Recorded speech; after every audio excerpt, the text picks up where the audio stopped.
అందరికీ నమస్కారం. నేను మీ Haripriya. Welcome to my channel. ఇవాల్టి వీడియోలో కార్తీక మాసం నెల రోజులు కూడా తెల్లవారుజామున చేసేటువంటి కార్తీక దామోదర పూజ ఏ విధంగా చేయాలో చాలా డీటెయిల్డ్గా ఇవాల్టి వీడియోలో తెలుసుకుందాం. అలానే ఈ పూజతో పాటుగా ఈ కార్తీక మాసంలో చేసే పూజల్లో చాలామంది చేసే అతిపెద్ద పొరపాటును కూడా చెప్తాను. అందుకని ఈ వీడియోను ఎక్కడా స్కిప్ చేయకుండా చూడండి. చివరి వరకు చూస్తే చాలా డీటెయిల్డ్ ఇన్ఫర్మేషన్ అయితే ఉంటుంది.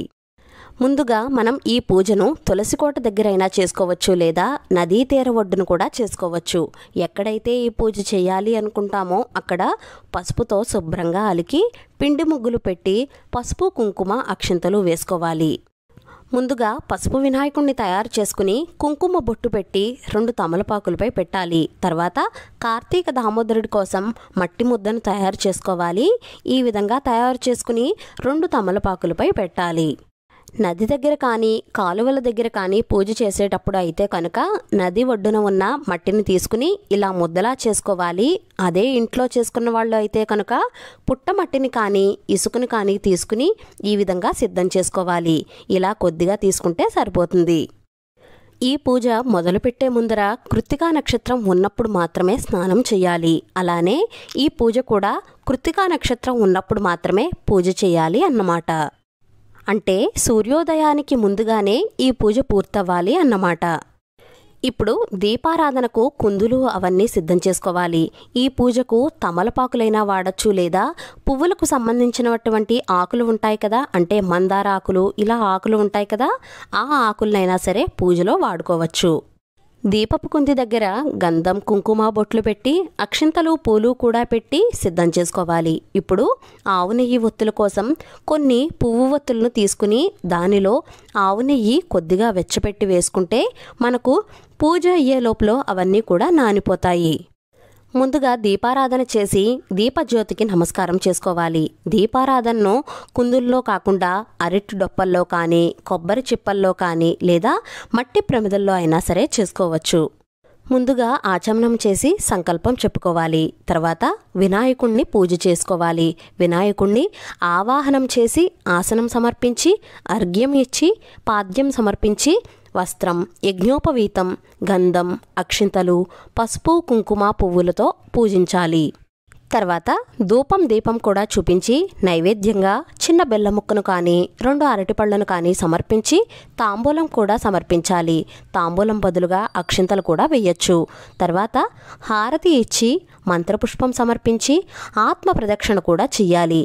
ఇక్కడితో వినాయకుడి పూజ పూర్తవుతుంది.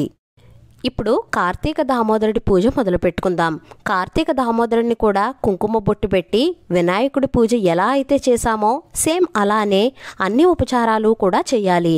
ధూపం చూపించి దీపం కూడా చూపించాలి. నైవేద్యంగా చిన్న బెల్లం ముక్కను కానీ 2 అరటి పళ్ళను కానీ నైవేద్యం పెట్టాలి. తర్వాత మంగళహారతి కూడా సమర్పించాలి. ఇప్పుడు కార్తీక దీపాలు వెలిగించాలి. అరటి డిప్పలు కానీ అరటి పువ్వు డొప్పలు కానీ కొబ్బరి చిప్పల్లో కానీ తీసుకుని వాటిని ఈ కార్తీక దీపాలు వదలాలి.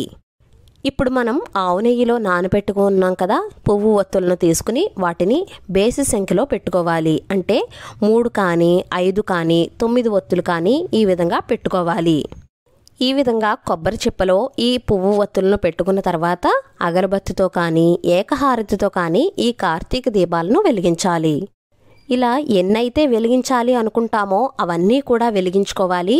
దీపాలు వెలిగిస్తూ కార్తీక దామోదరుడా, గయా దామోదరుడా, మోక్ష దామోదరుడా, కృత్తిక మహాలక్ష్మి తల్లి అని చెప్పి తలుచుకుంటూ ఈ దీపాలను వెలిగించాలి.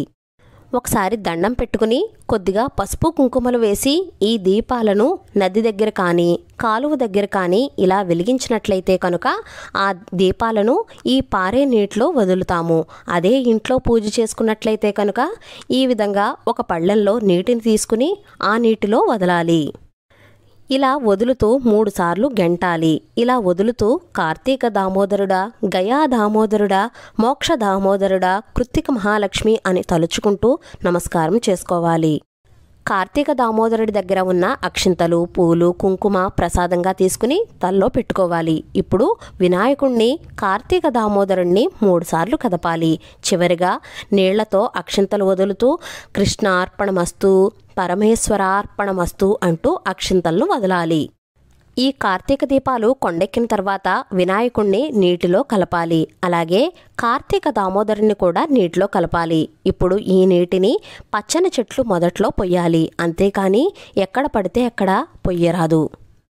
ఇక్కడతో పూజ పూర్తయింది. అయితే ఈ పూజ పూర్తయిన తర్వాత చాలామంది చేసే పొరపాటు ఏంటంటే పూజ చేసిన ఈ ప్రదేశాన్ని, ఆ ముగ్గును అలానే వదిలేస్తారు. అలాగే మనం కార్తీక మాసం గుళ్ళోకి వెళ్ళినా నడిచే ప్రదక్షిణ చేసే ప్రదేశాల్లో పద్మాలు అలానే ఉంచేసి వెళ్ళిపోతూ ఉంటారు. అది తొక్కడం వల్ల వాళ్ళకి పాపం, మనకు కూడా 2 రకాలుగా కూడా పాపం వస్తుంది. అలాగే మీరు చేసినటువంటి పూజా ఫలితానికి బదులుగా 10 రెట్లు ఎక్కువగా పాపం మనకు చుట్టుకుంటుంది. అందుకని ఈ పద్మాన్ని ఇలాగే ఉంచేయకుండా మన దగ్గర ఉన్న నీటితో కొంచెం నీళ్లు జల్లి ఆ పద్మాన్ని పూర్తిగా తుడిచెయ్యాలి. అలాగే ఇంట్లో చేసుకున్నా, గుడిలో చేసుకున్నా, నది ఒడ్డున చేసుకున్నా, ఎక్కడ చేసుకున్నా సరే ఈ పూజ మనం ఈ ప్రదేశం నుండి బయటకు వెళ్ళేటప్పుడు కొద్దిగా నీటిని 3 సార్లు కిందకు వదిలి నందీశ్వరుడితోటి, నందీశ్వరుడా తండ్రి మేము వచ్చి వెళ్ళామని పరమేశ్వరునికి చెప్పు అని 3 సార్లు నీటిని వదిలిపెట్టి అప్పుడు ఆ ప్రదేశం నుండి బయటకు రావాలి. అలాగే ఈ దీపాలు వెలుగుతున్నంతసేపు కూడా కార్తీక పురాణం చదువుకోవాలి.